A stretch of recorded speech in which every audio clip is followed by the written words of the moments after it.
అధ్యక్ష ఇందిరమ్మ పాలన అంటే అధ్యక్ష ఇందిరమ్మ పాలన అంటే 84 వరకు ఇందిరమ్మ పాలన ఉండే సార్. మరి ఇందిరమ్మ రాజ్యం తెచ్చినాం, ఇందిరమ్మ పాలన తెచ్చినాం అంటే మరి ఇందిరమ్మ పాలన గుర్తు చేయాలి కదా సార్. ఇందిరమ్మ పాలనలో గంజి కేంద్రాలు ఉండేది గుర్తు చేయాలి, ఇందిరమ్మ పాలనలో కరెంటు లేనిది గుర్తు చేయాలి, ఇందిరమ్మ పాలనలో నిర్బంధాలు గుర్తు చేయాలి, ఇందిరమ్మ పాలనలో నియంతృత్వం గుర్తు చేయాలి, ఇందిరమ్మ పాలనలో ఎమర్జెన్సీ రోజులు గుర్తు చేయాలి, ఇందిరమ్మ పాలనలో ఆర్టికల్ 365ని ఎట్లా యూజ్ చేసి ప్రజాస్వామికంగా ఎన్నుకున్న ప్రభుత్వాలను రద్దు చేసినో గుర్తు చేయాలి, ఇందిరమ్మ పాలనలో ఎట్లా ముల్కీ రూల్ను తుంగలో దొక్కినో గుర్తు చేయాలి, ఇందిరమ్మ పాలనలో ఎట్లా రాష్ట్ర ప్రభుత్వాలను ఒక నియంతలాగా శాసించినో గుర్తు చేయాలి, ఇందిరమ్మ పాలనలో ఎట్లా ఇంటింటికి తాగునీళ్ళు ఇవ్వలేని దుస్థితులను గుర్తు చేయాలి, ఇందిరమ్మ పాలనలో ఎట్లా అయితే గరీబీ హటావో అని నినాదం ఇచ్చి మర్చిపోయినో గుర్తు చేయాలి. రాజశేఖర రెడ్డి గారిని గుర్తు చేసుకున్నప్పుడు, కిరణ్ కుమార్ రెడ్డి గారిని గుర్తు చేసుకున్నప్పుడు వారు తప్పకుండా మేము కూడా అన్ని చెప్పాలి కదా సార్. పోతిరెడ్డి పాడుకు పొక్కదవి నీళ్లు తీసుకుపోతుంటే హారతులు పట్టిన వాళ్ళ సంగతి చెప్పాలా, హంద్రీనివాకు హారతులు పట్టిన వాళ్ళ సంగతి చెప్పాలా, తెలంగాణకు అన్యాయం చేసిన ప్రతి ఒక్కరి సంగతి చెప్పాలా. కేవలం సెలెక్టివ్గా తలుచుకుంటాం, ఇందిరమ్మ పేరు అవసరం వచ్చినప్పుడు తలుచుకుంటాం, లేకపోతే తలుచుకోమంటే ఎట్లుంటుంది అధ్యక్ష. కాబట్టి తప్పకుండా చెప్పాలా. చరిత్ర అనేది దాస్తే దాగేది కాదు అధ్యక్ష. ప్రగతి భవన్కు పోయి అక్కడ కేసీఆర్ గారి పేరు మీద మట్టి పూయంగానే చరిత్ర మరుగున పడిపోదు అధ్యక్ష. తప్పకుండా వాస్తవాలుగానే ఉంటాయి. వాస్తవం ఏంది అంటే 50 ఏళ్ల గోస తర్వాత కలిసొచ్చే కాలానికి నడిసొచ్చే కొడుకు కేసీఆర్. తెలంగాణ తల్లిని దాస్య శృంఖలాలు తెంచిన కొడుకు కేసీఆర్ గారు అధ్యక్ష. ఇవాళ వారు మాట్లాడినారు గవర్నర్ గారు, మార్పు మొదలైంది, నిర్బంధం పోయింది అన్నారు. అవును అధ్యక్ష, మార్పు మొదలైంది, నిర్బంధం పోయింది. ఎప్పుడు పోయింది అధ్యక్ష నిర్బంధం? జూన్ 2,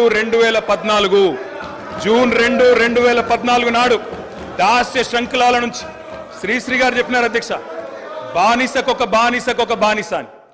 దరిద్రం ఏంటంటే అధ్యక్ష, దరిద్రం ఏంటంటే గతంలో మనల్ని పీడించిన వాళ్ళు పోయినారు, కానీ వాళ్ళ పేర్లు తలుచుకునే వాళ్ళు ఇంకా అక్కడే ఉన్నారు అధ్యక్ష. అది బానిసకొక బానిస అంటే కదా అధ్యక్ష. ఇంకొక మాట చెప్పాలి అధ్యక్ష. ఈరోజు గత 10 ఏళ్ళని మాట్లాడుతున్నాను, చెప్తాం అధ్యక్ష. విద్యుత్ సంస్థల గురించి చెప్తాను, ఇంకా చాలా విషయాలు చెప్తాను. మధ్యలో వారే ఇప్పుడు ఒక 15 నిమిషాలు డిస్టర్బ్ చేశారు, మీరు లెక్క రాసుకోవాలి మీరు కూడా. మేము 39 మంది ఉన్నాం, వాళ్ళు 64 మంది ఉన్నారు, మిడిసిపడుతున్నారు అధ్యక్ష. ఎంత అధ్యక్ష తేడా? 1.85% ఓటు మాత్రమే, 1.85% అధ్యక్ష. ఈ రకమైన మిడిసిపాటు మంచిది కాదు. గౌరవ కేటీఆర్ గారు, సబ్జెక్ట్ డీవియేషన్ కాకుండా నేనేం అవ్వలేదు సార్, ఆయన చెప్పిన దానికే చెప్తున్నా. మిమ్మల్ని అక్కడ కూర్చోబెట్టారు అంటే చెప్తున్నా అధ్యక్ష. ఎక్కువ తేడా ఏం లేదు సార్, మిడిసిపాటు వద్దని చెప్తున్నా సార్ అధ్యక్ష.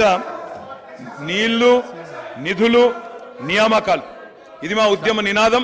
దాన్నే అధ్యక్ష వారు సమాధానం ఎట్లా చెప్తారు చెప్పండి సార్, సమాధానం ఎట్లా చెప్తారు? Leader of the house. Speaker sir, కొంతమంది ఎన్ఆర్ఐస్కి ప్రజాస్వామిక స్ఫూర్తి అర్థము అవగాహన కాదు. మనం ప్రయత్నం చేసినా కూడా వారు తెలుసుకునే ప్రయత్నం చేయరు. ప్రజాస్వామ్యంలో 49కి 0 వాల్యూ ఉంటుంది, 51కి 100% వాల్యూ ఉంటుంది. ఎందుకంటే 51% ఓట్లు, 51% నెంబర్ ఉన్న వాళ్ళు ప్రభుత్వాన్ని ఏర్పాటు చేస్తారు. 49% ఉన్నవాళ్ళు ప్రతిపక్షంగా కూర్చొని ప్రభుత్వం తీసుకునే పరిపాలనలో నిర్ణయాలను, శాసనాలను సహేతుకంగా విశ్లేషించి సలహాలు, సూచనలు ఇస్తారు. సలహాలు, సూచనలు ఒకవేళ ప్రభుత్వము పెడచెవిన పెడితే నిరసనలు, ధర్నాలు, రాస్తారోకలు చేస్తారు. అవసరమైతే ఆమరణ నిరాహార దీక్షలు చేసిన కూడా సందర్భాలు ఉన్నాయి.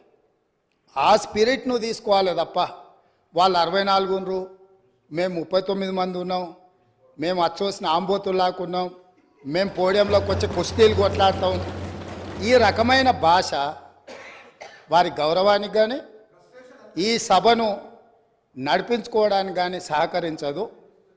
రెండవ అంశం, పదే గత పాలన గురించి, గత ప్రభుత్వాల గురించి మాట్లాడుతున్నాను. సరే, వారు ఏం మాట్లాడతారో మొత్తం విన్నాక రిప్లై చేద్దాం అనుకున్నాను. కాకపోతే నా రిప్లై కోసం వారు తహతహలాడుతున్నారు.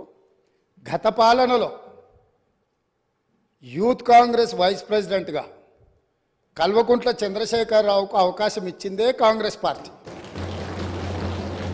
సింగిల్ విండో డైరెక్టర్గా ఎన్నికల్లో పోటీ చేయడానికి ఇస్తే కాంగ్రెస్ పార్టీ తరఫున నిలబడి ఓడిపోయిందే చంద్రశేఖరరావు.